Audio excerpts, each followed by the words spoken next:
Já está aqui o nosso entrevistado de hoje, seu Carlos Henrique Passos, que é o presidente da Federação das Indústrias do Estado da Bahia, a FIEB. Bom dia, seu Carlos, como é que vai o senhor, tudo bem? Bom dia, ouvintes. Um prazer novamente poder estar aqui na Rádio Sociedade e poder aí conversar um pouco sobre a indústria da Bahia, do Brasil, e conversar também sobre a Bahia de uma forma geral. De uma forma geral, né? Alguém me disse um dia, Adelson Carvalho, a FIEB é poderosa, né? Tem a Fiesp, famosíssima, né? Que é a de São Paulo, mas a nossa FIEB também é poderosa. A FIEB é poderosa? Olha, a FIEB, ela representa a indústria da Bahia. Toda a indústria? Toda a indústria da Bahia. Então, a nossa representação, ela se dá a partir da força da indústria do Estado, né? E claro que ela procura, para exercer essa defesa de interesse da indústria da Bahia, se relacionar da melhor forma possível com todos os poderes constituídos, com a sociedade, mas principalmente buscando fazer entregas às indústrias. Quando fala aí de indústria que é ligada à FIEB, que a FIEB representa, é indústria a partir de X funcionários ou toda a indústria fabricou, está na FIEB?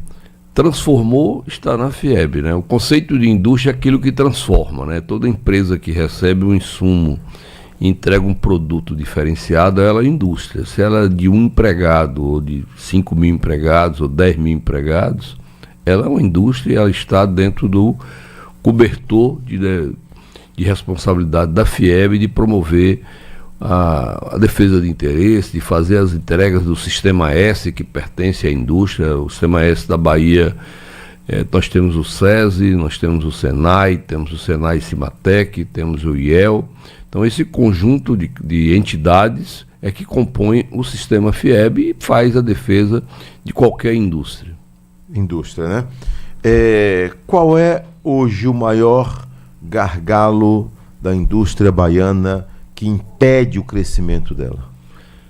Adelson, são vários. São vários. São vários. A Confederação... Estradas, energia... A Confederação Nacional da Indústria tem procurado, nesses últimos meses, levar o conhecimento daquilo que chamamos de custo Brasil, né?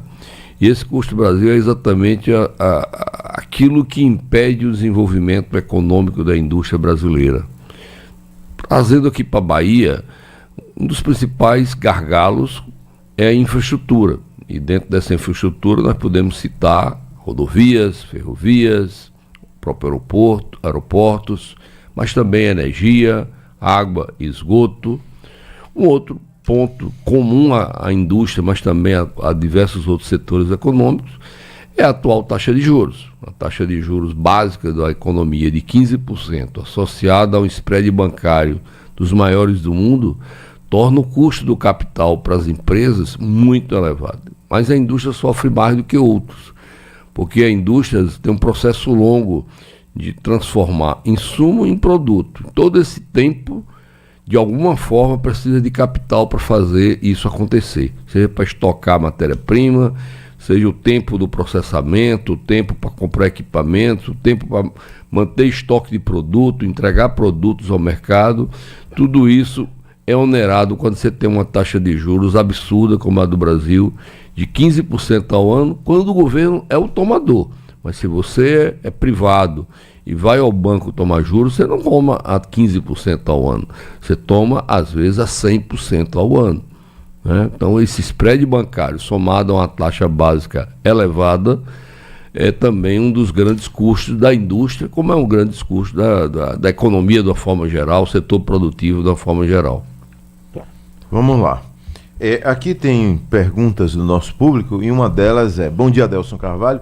Por favor, pergunte ao entrevistado sobre a Paranapanema, antiga Caraíba Metais, empresa que tinha milhares de empregados diretos e outros 4 ou 5 mil indiretos. Ela está fechando as portas?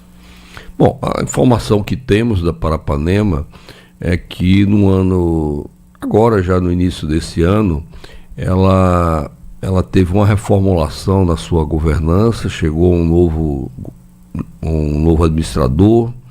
Esse novo administrador tem uma participação de indicação, inclusive, de um dos acionistas da Paranapanema, que é a Caixa Econômica Federal, e que ele veio na missão, me dita pelo próprio presidente da Caixa, de buscar um saneamento da empresa, de buscar recuperar a empresa para poder voltar a operar de forma competitiva no mercado, até porque a Caixa, além de ter uma participação acionária dentro da empresa, é um dos credores dessa empresa. Então há um interesse de criar valor econômico na empresa, até no sentido de recuperar os créditos que a Caixa tem enquanto credor e, claro, valorizar o seu ativo enquanto participação acionária. Então, até onde eu tenho conhecimento, não. O que está aqui, a missão é de sanear a empresa para poder voltar a operar de forma competitiva. Aqui, perguntas também com relação à reforma tributária, né? Como a indústria baiana está aguardando aí as mudanças relacionadas à reforma tributária? Bom, não só a indústria baiana, mas todas as empresas que certamente todos estarão envolvidos na reforma tributária, aguarda ela de uma forma com um grau de ansiedade e de expectativa para ver como é que vai se conversar os diversos setores econômicos a partir dela. É uma reforma tributária, entendendo ela como uma nova modelagem tributária de consumo. Ela não é uma alteração de alíquota, ela não é um puxadinho dentro do que nós temos hoje, é uma nova forma de tributação. Em 2026 ela entra numa operação muito inicial, mas de fato ela entra numa carga plena a partir de 2032. A indústria, de uma forma geral, tem uma expectativa muito positiva da reforma tributária, porque ela traz dentro do seu contexto alterações significativas que vêm dentro dos reclamos que a indústria tem. Vou citar algumas, entre elas a desoneração do investimento. Você não vai pagar, a indústria não vai pagar imposto de consumo ao comprar máquinas, equipamentos para se renovar, para se implantar. Haverá uma desoneração efetiva naquilo que se exporta. Isso hoje tem essa premissa, mas essa premissa não é obedecida porque os governos não devolvem os recursos no tempo certo para as indústrias exportadoras. Um outro item importante: não haverá tributação sobre tributação. Como a indústria é um processo, é um encadeamento produtivo de várias etapas até chegar ao produto final, no modelo atual se paga imposto sobre imposto, né? Você tem ICMS que paga imposto sobre ICMS, porque o imposto é por dentro. A reforma tributária prega o imposto por fora. E por fora significa dizer que não haverá tributação sobre a tributação.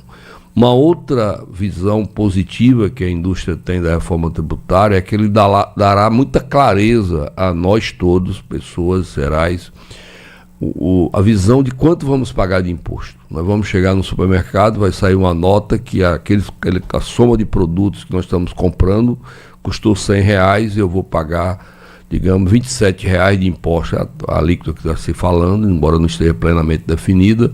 Se for 27%, eu vou pagar R$127. Então eu tenho, como cidadão, eu vou saber para cada aquisição quanto eu estou pagando de imposto. Então esperamos também que isso gere uma conscientização maior do nosso direito enquanto população dos impostos que pagamos. E com isso possamos, claro, cobrar mais daqueles que assumem funções públicas, de executar as políticas públicas, de retornar esses recursos arrecadados em favor da economia, da população. E com isso temos muito mais expectativa de uma transparência sobre esses valores arrecadados e aplicados. Bom dia, Adelson Carvalho. Gostaria de saber do entrevistado se existe alguma maneira da FIEB intervir junto ao governo para tentar reduzir o ICMS, visto que ICMS na Bahia está entre os maiores do Brasil. Esse é um pleito que a FIEB tem colocado ao governador do estado, ao secretário de Fazenda, Manuel Vitório. Aliás, desde quando essa alíquota saiu de 19% para 20,5%, é a segunda, terceira maior do Brasil, que a FIEB, junto com outras entidades representativas dos segmentos empresariais, que fizemos, que tentamos segurar essa elevação de alíquota. Independente de não ter tido êxito quando foi feita a alteração, a FIEB sempre coloca em pauta com o governo do Estado essa necessidade da revisão dessa alíquota. Na época que houve a elevação, houve muita discussão, inclusive, que essa alíquota era uma forma dos estados criarem maior participação na arrecadação tributária com vistas a receber maior participação na implantação da nova reforma tributária. Isso depois na própria legislação que foi desdobrada, isso não ficou vinculado, ou seja, a arrecadação que o Estado terá no futuro, no novo modelo tributário, não tem nada a ver com esse processo atual e, de fato, há sim uma necessidade do Estado da Bahia de adequar sua alíquota de ICMS à maioria dos estados brasileiros, que é inferior à praticada aqui na Bahia. Quem é que mais hoje na Bahia, né, gera emprego e renda, se o senhor for pegar aí o estado regionalizado? Região metropolitana de Salvador, o peso dela.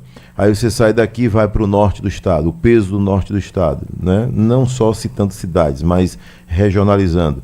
O oeste da Bahia, né? Porque o oeste tem lá um outro potencial que não é explorado hoje. Por exemplo, a soja é muito forte, mas a gente vende a soja e por que a gente não transforma a soja, né, passando pela indústria e gerando mais emprego e renda, né?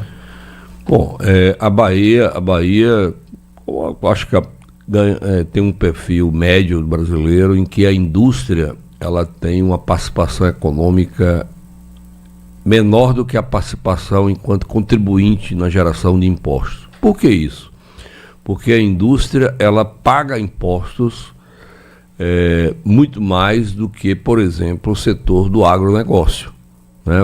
O agro ele tem um papel importante no desenvolvimento econômico, tem um papel importante na geração de divisas, mas é um setor que tem pouca tributação comparado à indústria, né? Ainda temos aqui na Bahia uma concentração no setor industrial maior do que o desejado na região metropolitana, né? A segunda região de participação no setor industrial é o que nós chamamos de a região central, a região de Feira de Santana, que tem a segunda maior participação no nosso PIB industrial, né? Depois nós temos a região do sudoeste da Bahia, lá sediada por Vitória da Conquista, depois o sul, somado aí o extremo sul com o sul enquanto Itabuna e Ilhéus. Então esse é um setor também de um PIB industrial significativo. E aí nós temos a região norte, liderada por Juazeiro, ou oeste, liderado por Luiz Eduardo e Barreiras, que estão ali num processo crescente, onde a indústria começa a acontecer de uma forma mais preponderante, principalmente no oeste da Bahia, bem abaixo da possibilidade que tem. Isso que você citou da soja, nós poderíamos citar principalmente no algodão. O algodão, a Bahia é o segundo maior produtor de algodão do Brasil, produz cerca de 20% do algodão produzido no Brasil, 70% é no Mato Grosso, então os dois juntos produzem 90% do algodão, e a Bahia pouco industrializa efetivamente do algodão. A Bahia, e o que se diz é que em primeiro lugar na qualidade, né? O nosso algodão ele é muito bem qualificado do ponto de vista do tamanho das fibras, da qualidade da própria algodão em si. O pessoal do Oeste costuma nos mostrar registros que o nosso algodão tem como um dos maiores destinos o Egito, né? Que a gente sabe exigente, que é um mercado exigente, um mercado muito qualificado de tecido. Agora, o algodão, meu Deus, tem uma particularidade que eu acho que vale a pena entender o que nós estamos perdendo por questões de infraestrutura. Primeiro, a questão do oeste da Bahia, ele não consegue se desenvolver do ponto de vista industrial por essa questão chamada infraestrutura. E no caso do oeste da Bahia, uma principal infraestrutura para pouca industrialização é a questão da energia elétrica, né? É uma região, um espaço territorial muito grande, são fazendas muito grandes, e que a rede de distribuição de energia, muitas vezes, ao ser solicitado uma ligação, gera um custo muito elevado para o investidor. Isso tem impedido a expansão industrial daquela região, embora os 2 últimos anos, ou 1 ano e meio para cá, a Coelba investiu de forma significativa na construção de subestações, isso ajuda, mas independente desse investimento, ainda há uma carência muito grande de energia para atender demandas da indústria, mas eu diria até antes da indústria, para aumento da área irrigada naquela região. O processo primário, né?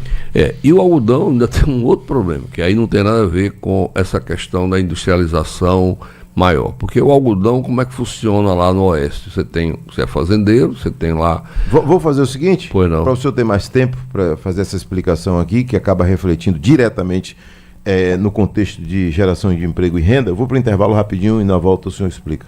Obrigado. Certo? Já, 7h22. Urgente. Manda pra mim que eu mato no peito, boto no chão. De segunda a sexta ao meio-dia, você tem um encontro marcado com a melhor resenha do rádio baiano.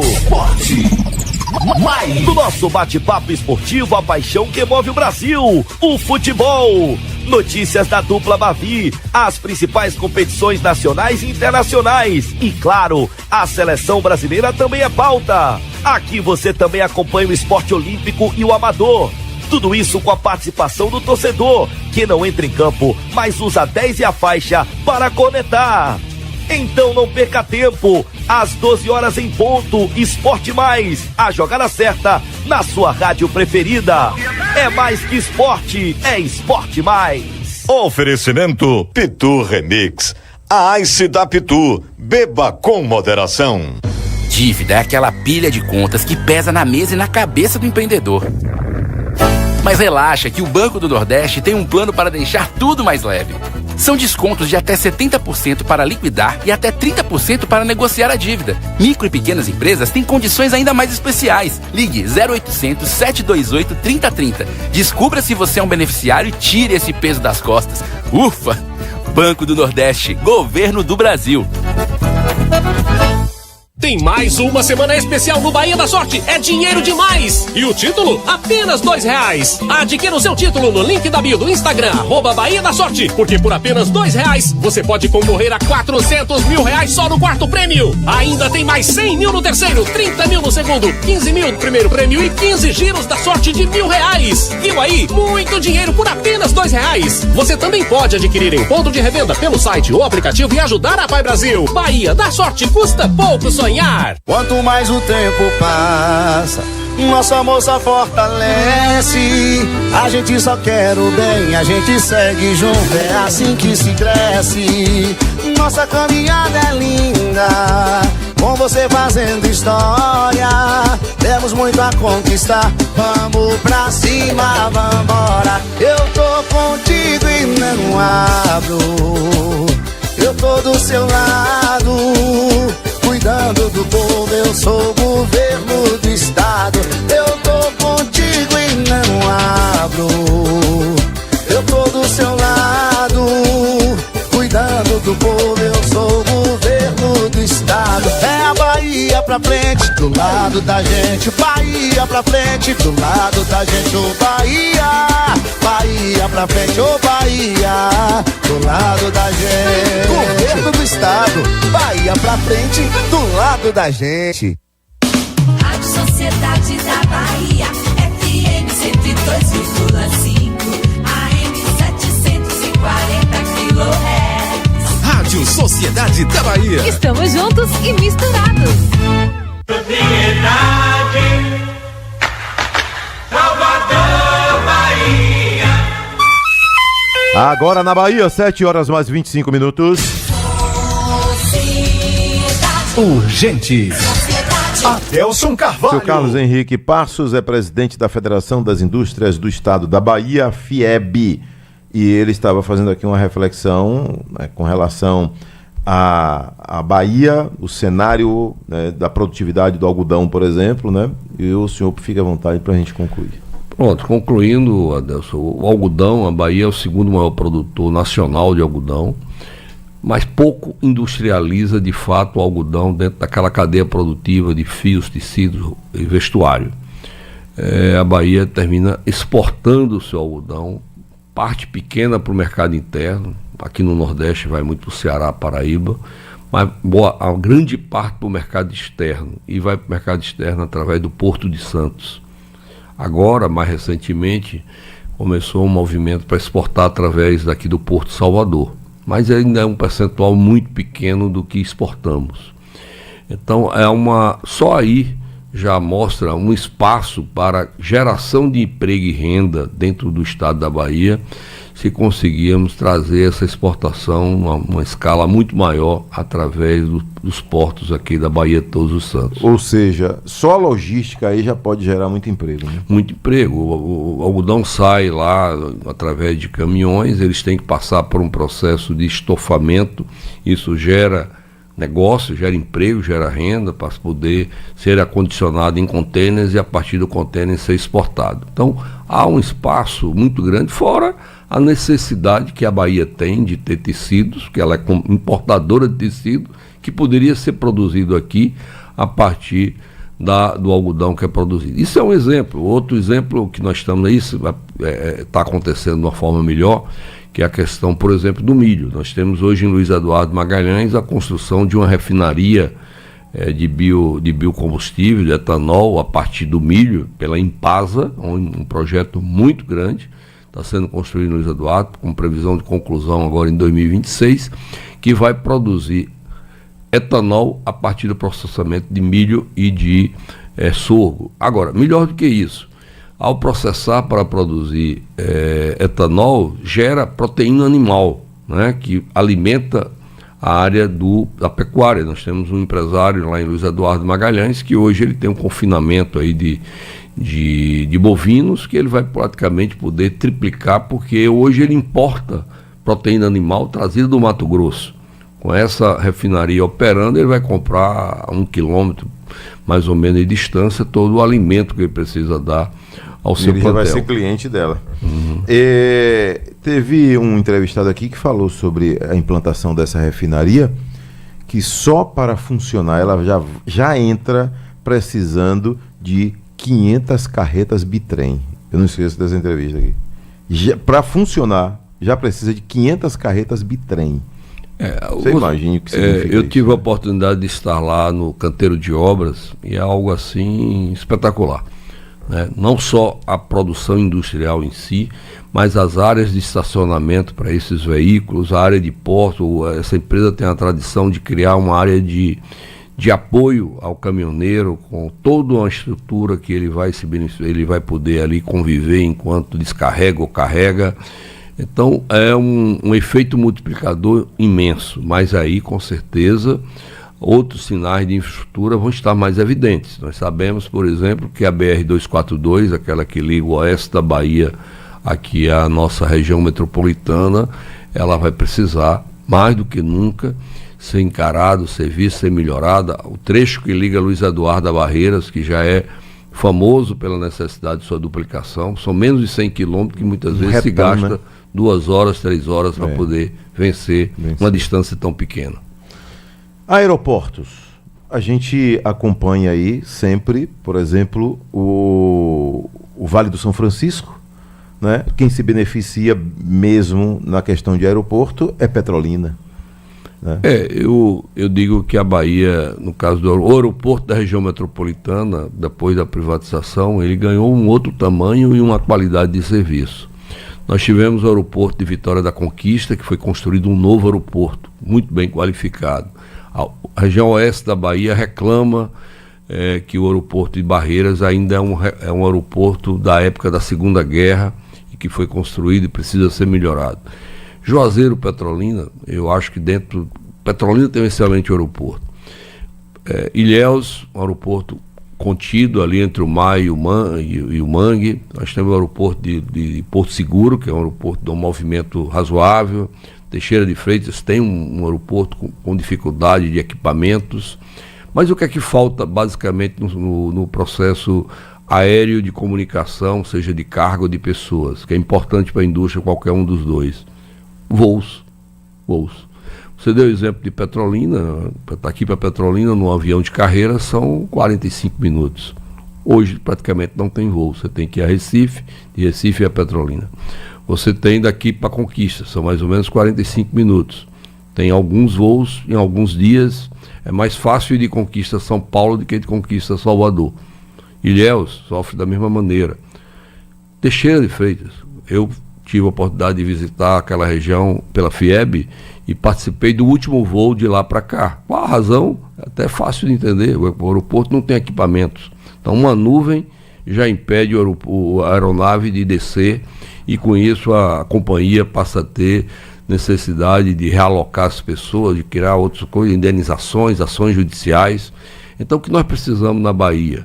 Nós precisamos sim viabilizar a existência de voos regulares. A Bahia é um estado muito grande e a existência de voos regulares é importante para essa questão econômica, já que nós temos aqui na capital a sede da maioria dos serviços. Essas cidades carecem dessa comunicação com a sua capital de uma forma ágil e o avião é a melhor solução.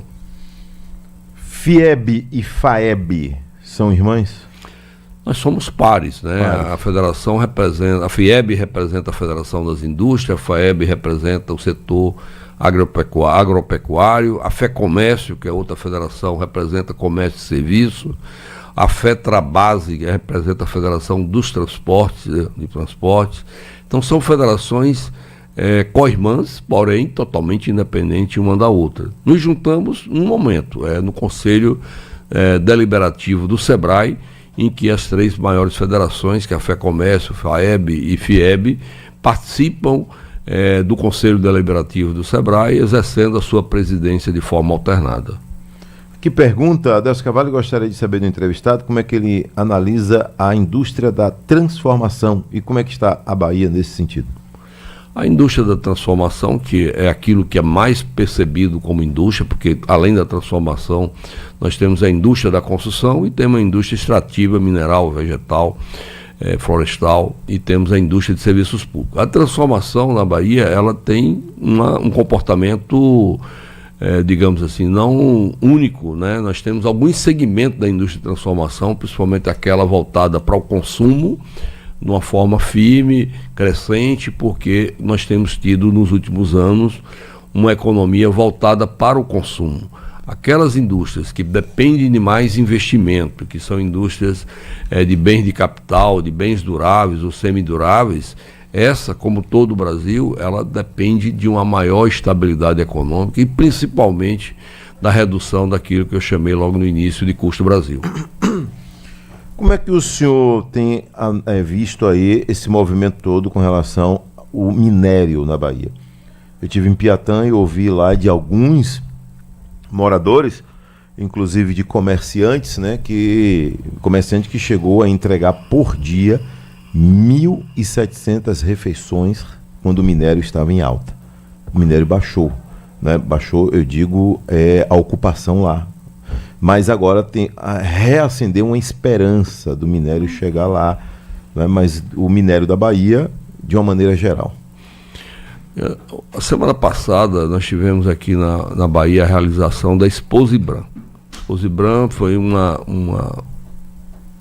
exposição, mas não só isso, vários painéis, vários eventos paralelos da indústria de mineração do Brasil e do mundo.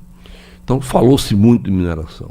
E a Bahia, dentro dessa discussão, fica claro que é um estado que tem muito a crescer. Nós somos o terceiro, quarto maior produtor de mineração do Brasil, mas numa distância grande do Pará e de Minas Gerais, que são o primeiro e segundo lugar.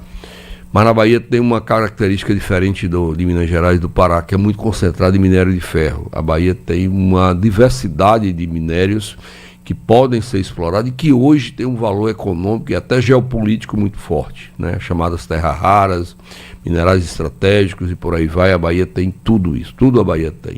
Dificilmente tem um mineral que a Bahia não tenha aqui. Há uma potencialidade muito grande de crescimento. Essa região de Piatã que você falou, existe um projeto chamado Brasil Iron. A Brasil Iron é uma empresa de mineração que vem lutando para conseguir o licenciamento ambiental para se implantar. Inclusive o Senai Cimatec tem ajudado na consultoria para construir esse licenciamento. Essa questão do licenciamento ambiental é uma pauta presente no mundo da mineração, porque a mineração é muito confundida com o garimpo, né? Mas não tem nada a ver com o garimpo. A mineração empresarial, ela cuida do meio ambiente, não só do ponto de vista da preservação das riquezas naturais que aquela região tem, como também no próprio resgate social daquela região de entorno.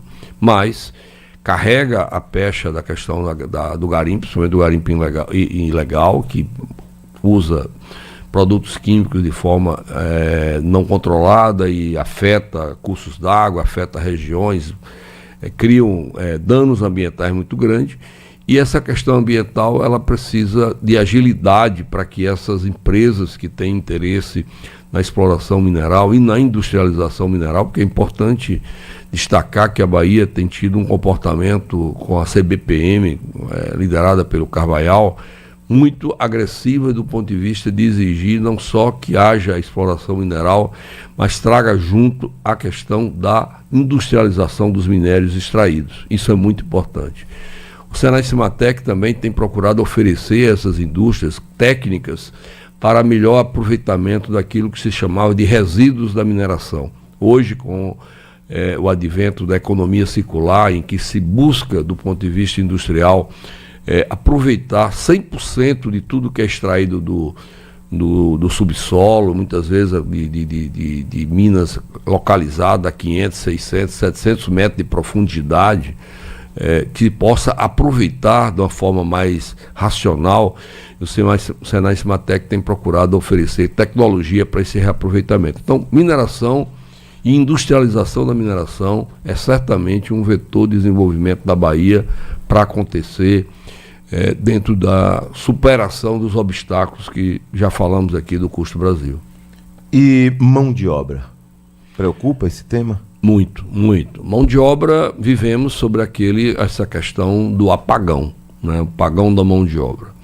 Esse apagão da mão de obra se dá aí por diversos conflitos que hoje a sociedade discute, que desde, às vezes, um excesso de benefícios sociais ou a falta de controle de benefícios sociais, a necessidade das empresas também aderirem ao uso de uma tecnologia mais intensa para que possa atrair novas gerações ao ambiente do trabalho. Essa é uma preocupação muito grande dentro do SEMAFIEB, onde nós contamos com o apoio do SESI, na formação educacional, na correção do nível educacional com o ensino de jovens e adultos e principalmente do Senai na capacitação profissional. Ontem mesmo tive a oportunidade de receber na FIEB uma grande empresa de energia renovável e ela dizia sobre isso, sobre a sua necessidade de ter pessoas naquela região. Isso não é nem para implantar, é para operar, né? Ter pessoas locais que possam operar melhor em parques eólicos e exatamente discutimos as soluções passam por agregar valor, conhecimento naquela população local para reter talentos na região, gerando renda com maior valor, com maior entrega. Isso gera um efeito renda muito maior naquela região. É porque a gente começa a fazer uma conta que ela não fecha. Tanta gente desempregada e, por outro lado, tem oferta de emprego, mas essas vagas não são preenchidas. A situação é muito complexa. Eu diria que além desse paradoxo de termos tanta gente, tantas pessoas sem ocupação e por isso termos a necessidade de criar programas sociais, do outro lado tem empresas querendo trabalhadores. Eu, por exemplo, sou da construção civil.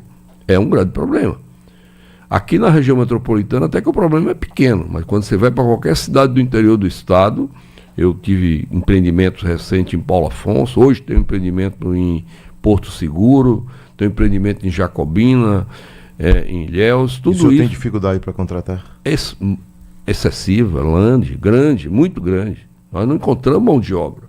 Então, o seu custo acaba aumentando, que você tem que levar a gente de fora, então, em parte. Levar a gente de fora é um problema para a construção civil. Por que é um problema? Porque você tem que alojar essas pessoas. O Ministério do Trabalho tem uma política em relação a isso, que vai além da cultura das pessoas de morar. Então, se você, o fiscal do trabalho, chegar num alojamento e encontrar o lençol não colocado na cama, para ele ali é quase que uma associação a um trabalho escravo. Então, assim, as empresas não gostam disso. As empresas preferem empregar pessoas do local. Né? Cumpriu sua hora de trabalho e vai embora. Vai para a sua casa, cada um vai morar da forma que está acostumado, ou que tem a condições de chegar. As empresas da Bahia, por exemplo, o Estado da Bahia fez um projeto arrojado de construção de escolas de ensino médio, e eu conheço muitos construtores que foram construir escolas em determinadas cidades que ele não conseguiu 10 pessoas locais para trabalhar. 10 pessoas? 10 pessoas. O resto teve que trazer de fora. De quantos? 200, né? 150, porque se utilizou muito elementos pré-moldados. Já saiu daquela construção do bloco cerâmico sobre o bloco cerâmico. Então, havia necessidade de mais gente. Mais gente. Então, assim, mão de obra é um grande problema. E essa dicotomia entre ter ou não ter pessoas para trabalhar é um desafio dos dias de hoje. Como transformar nosso ambiente de trabalho atrativo, principalmente para essa camada mais jovem, né? A uberização do trabalho, como é chamado, as pessoas não querem ser empregadas, todo mundo gostaria de ser empresário, teria sido o lado positivo do desenvolvimento do empreendedorismo. Mas, na verdade, se nós entrarmos de forma mais analítica no assunto, nós vamos encontrar pessoas que querem ganhar uma Bolsa Família e fazer o chamado bico. Eu divulguei essa semana um paulista que está desembarcando na Bahia, lá no projeto Baixio de Irecê, e diz que vai investir 1 bilhão e 100 milhões de reais, especialmente no algodão irrigado. Vai conseguir gente para trabalhar? O processo do agroempresarial, ele é um processo bem diferente assim desse ambiente onde se trabalha com muita... queixas tem, mas eles trabalham com muita tecnologia. Se você for ao oeste da Bahia, é muita tecnologia, muita tecnologia. O confinamento que o senhor falou aí, eu conheci lá. É muita tecnologia, muitos equipamentos que são muito caros, uma remuneração acima da média, inclusive aqui da região metropolitana. O Baixio de Irecê é uma frente nova, junto com Barra também, que fica ali próximo, depois do São Francisco. É uma nova fronteira de desenvolvimento do agro, e que eu tenho uma expectativa de poder seguir com a indústria, aproveitando essa produção do agro para transformar nossos produtos em produtos industriais, que aí sim cria valor para dentro da Bahia. É importante entender que a Bahia vai se desenvolver quando ela agregar valor naquilo que produz. A Bahia é muito rica na água, no ar, na terra, no solo. E no sol, inclusive, né? E no solo e no sol. Mas ela vai, para transformar essa riqueza, nós precisamos agregar valor aos produtos. Nós falamos do algodão, podemos falar de outros produtos que a Bahia tem. Aí vem um café, vem um chocolate, vem tudo, né? Pois o óleo de soja. O óleo de soja. Então, tudo isso se materializar com o café tem acontecido muito, né? Na área da Chapada. Melhorou muito. Não só café, vinho, né? A cachaça, tantos produtos aqui naquela região, de pequenos produtores que buscam qualidade e valor agregado. Seu Carlos Henrique, um abraço, tudo de bom, viu? O senhor vem aqui, é sempre uma aula muito boa para todos nós, reflexão total aí. Um abraço aí para o nosso vizinho estado do Piauí. Pois é. Que é um piauiense. Antes da sua chegada aqui eu falei da seca que tá terrível lá. Pois é, o meu Piauí é um estado que tem um subsolo muito bom de água. Riquíssimo de água, mas infelizmente tem um céu que não chove tanto, né? E a solução passa por políticas públicas que possa trazer essa água tão rica do subsolo em favor de uma população. Verdade. Mas temos também alguns valores que é importante destacar, viu, isso, bem rápido aqui, a questão da educação, que é um projeto que a FIEB está trazendo. Nós fizemos um evento lá na FIEB, vamos agora no Ministério Público, em dezembro, fazer a premiação dos municípios da Bahia que se destacaram na alfabetização de crianças. Estamos com um projeto de assistir os municípios que estão mais necessitados para melhorar o indicador, porque a Bahia é o último colocado entre os estados brasileiros na alfabetização de crianças no tempo certo, que é a criança com 7 ou 8 anos de idade saber ler e escrever. Vamos combinar para dezembro a gente entrar mais nesse assunto aí? Vamos. Para Tá? nós é muito importante. Com assessoria, viu? Para a Porque- gente falar desse tema que é tão importante. Obrigado. Educação na hora certa, no tempo certo, como o senhor disse aí. Tá bom? Exatamente. Obrigado pela oportunidade. Bom dia a Eu que lhe todos. agradeço. Agora na Bahia, 7h45. Urgente. Jornada Esportiva Sociedade.